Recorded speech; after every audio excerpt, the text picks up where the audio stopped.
di pesantren itu cuma suka dua.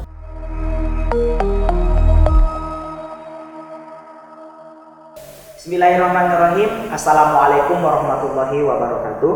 Selamat datang di podcast Darul Hikmah. Podcastnya Pondok Pesantren Modern Darul Hikmah Taman Pendidikan Islam Jalan Pelajar nomor 44 Medan. Saya Ahmad Rifai Sinaga sebagai host di podcast kali ini.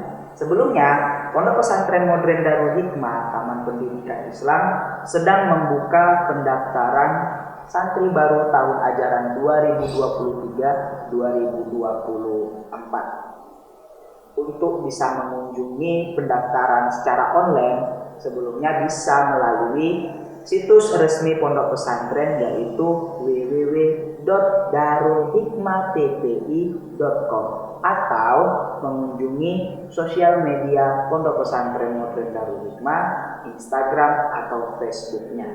Oke, di sini sudah datang tamu spesial kita ini. Siapa dia? Fikri Nanda Bahri. Oke Fikri, mungkin bisa dikenalkan dulu sebelumnya. Siapa itu Fikri Nanda Bahri? Perkenalkan, nama saya Fikri Nanda Bahri. Saya santri kelas 6 di Pondok Pesantren Modern Darul Hikmah ini. Fikri, ini Fikri kan sudah kelas 6 nih kan? Ya. Ya bukan mungkin ya. Udah pasti kelas yang tertua di pondok di pesantren ini gitu. Ya kan? Mungkin bisa bisa ingat gitu kapan Fikri masuknya di pesantren ini gitu pertama kali gitu. Kalau untuk pertama kali ana masuk itu kelas 1 sekitaran 2017. Tepatnya itu tanggal 17 Juli. Ya. Berarti sudah 6 tahun di sini kan? Iya, 6 tahun. Udah termasuk santri yang santri berlumut lah. Santri berlumut. Udah. Bukan ini kan, bukan hijau lumut ya, kata jomblo. Bukan itu ya. Oke. Mungkin Fikri kan ya orang ya atau santri gitu kan bisa jadi kan dia masuk ke pesantren itu atas rekomendasi diri orang lain atau kemauan diri dia sendiri. Kalau dengan Fikri bagaimana? Kalau anak pribadi ya memang paksaan dari orang tua gitu. Ini terpaksa nih. Iya, terpaksa. Lebih baik dipaksa masuk surga daripada dibiarkan masuk neraka. Oke, kalau bahas itu kayaknya berat ini. Lantas gimana Fikri dari paksaan itu kenapa yang bisa mau gitu masuk pesantren?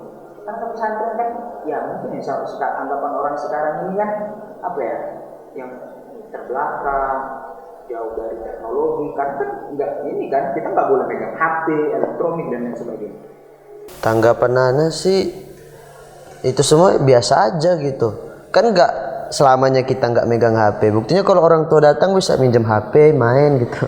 Nggak ada istilah keterbelakangan kalau untuk pesantren. Kurang lebihnya gitu, Zat. Tapi satu sisi kan itu gimana ya, bisa melanggar peraturan gitu.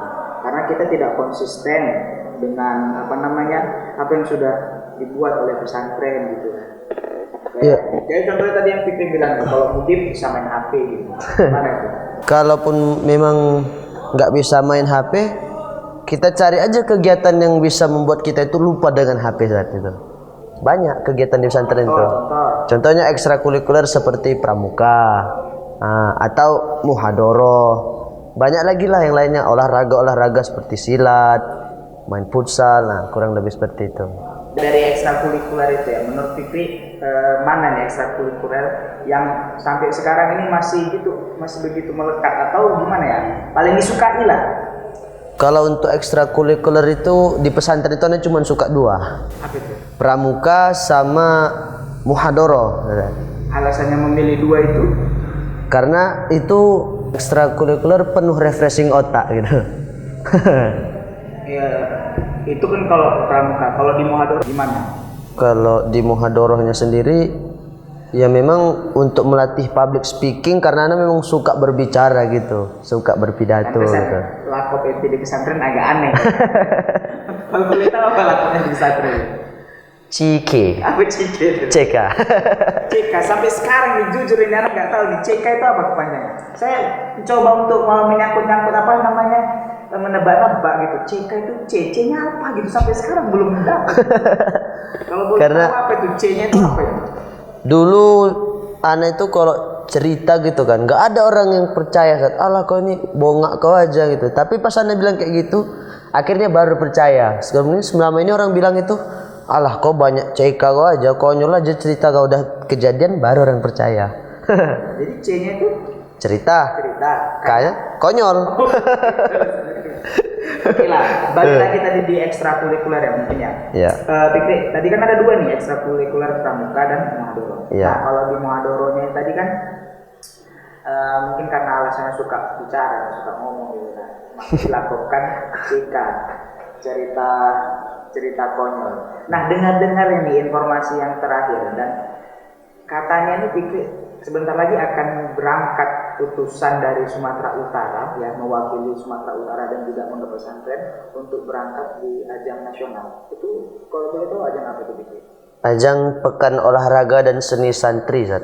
Pos Penas. Yang Fikri ikuti apa? Cabang Pidato Bahasa Indonesia. Oh, jadi Fikri nanti bakalan lomba di sana gitu. Iya, Zat. Lomba pidato Bahasa Indonesia. salah satu dari cabang seni itu gitu. Iya. Di Pos Penas. Kalau masuk pesantren itu dengan paksaan orang tua. Tapi kenapa sampai sekarang itu betah gitu? Sampai dekat kelas 6 gitu. Mungkin ada tips gitu untuk adik-adik yang sekarang ini masih kelas 1 atau nanti ada santri baru yang mau masuk di pondok pesantren dari Hikmat ini. Mungkin kalau untuk tips dan trik supaya betah di pesantren itu simple sebetulnya, Zat. Apa itu simpelnya? Cukup ikuti peraturan yang telah dibuat dan disepakati. Kalau kita tidak melanggar, insya Allah kita aman-aman aja di pesantren. Berarti kayak si Fikri ini termasuk orang yang pernah merasa nggak betah di pesantren. Pernah, Zat. Tentunya pasti pernah. Waktu kelas 3 sanawiyah. Apa sih harapan-harapan untuk adik-adik kelas atau adik-adik junior SD di sini gitu? Ya, Ada? harapannya mungkin tetaplah pada jalannya. Artinya Jalan pelajar. jalan enggak.